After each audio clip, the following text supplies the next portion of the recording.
don't you have a look outside and see what's wrong? Hey, have you ever been kissed by an octopus? Once, when I was very young. Hey everyone, it's Rich from Rerun Zone, and now that the Beatles have released the last song we'll ever hear from the Fab Four, I thought it was the perfect time to look back at the Beatles cartoons that were made back in the 1960s. When they debuted, these cartoons were extremely successful, taking over their Saturday morning time slot. The series was a historical landmark in its own right. It was the first weekly television series to show animated versions of real, living people. Beatlemania was at its peak in the 1960s, and the Beatles were the hottest thing since Elvis. Each cartoon featured 2 short Beatles adventures featuring current hit songs from the Beatles themselves, separated by 2 Beatles sing-alongs, even though the boys didn't lend their own voices to the cartoons. The show debuted on the 25th of September in 1965, as ABC broadcast the first episode of what was a whimsical journey through the songs and the zany lives of the Beatles in animated form. Over the course of 2 years, a grand total of 39 episodes were produced, all with a touch of that Beatles charm. In an interesting twist, the stars of the show, the Beatles themselves, were, shall we say, less than happy with their animated likenesses. The style, reminiscent of their mop-top and suit phase, popularized by the film A Hard Day's Night, failed to evolve with the band's own transformation, which caused a rift. This dissatisfaction with the cartoon led them to turn down voicing their characters for the later, more celebrated film, Yellow Submarine. As the series went on, photos of the band's current looks were used in the title scenes as a nod to how the band's image was changing.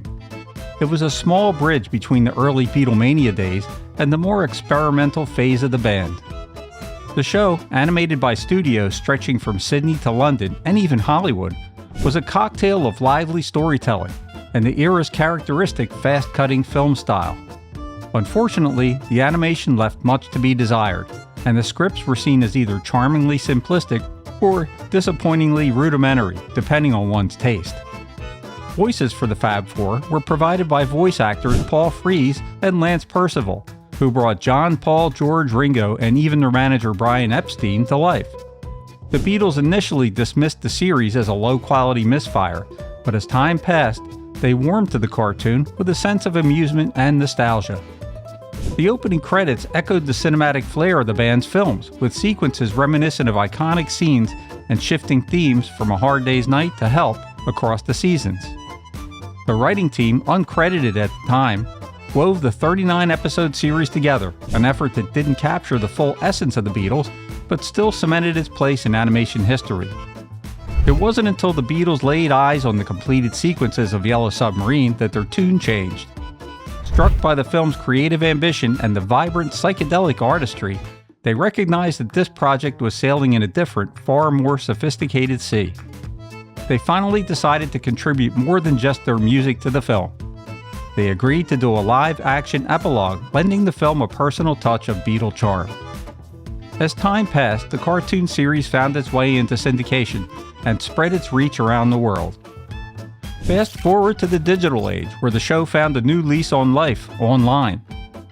Its appeal morphed into something unique, a sort of so bad it's good charm that began to build a cult following.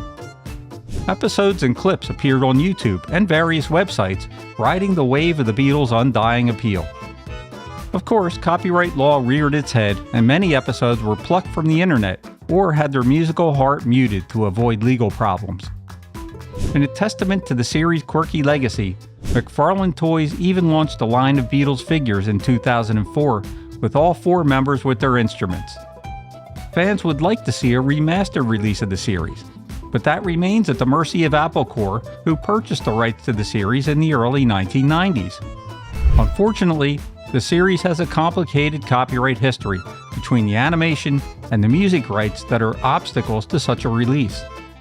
Fans have had to depend on unofficial channels to revisit the quirky charm of the animated Fab Four. In the end, the series was a product of its time, a mix of reverence for the cultural phenomenon that was the Beatles and the growing pains of an entertainment industry trying to catch up with the rapidly changing face of music and celebrity. Did you guys grow up with the Beatles? Did you watch the animated series when it first aired, or maybe later when it was in syndication? Let me know your thoughts on the Beatles and the series in the comments below. And as always, this is Rich from Rerun Zone. Thanks for watching, and I'll see you next time.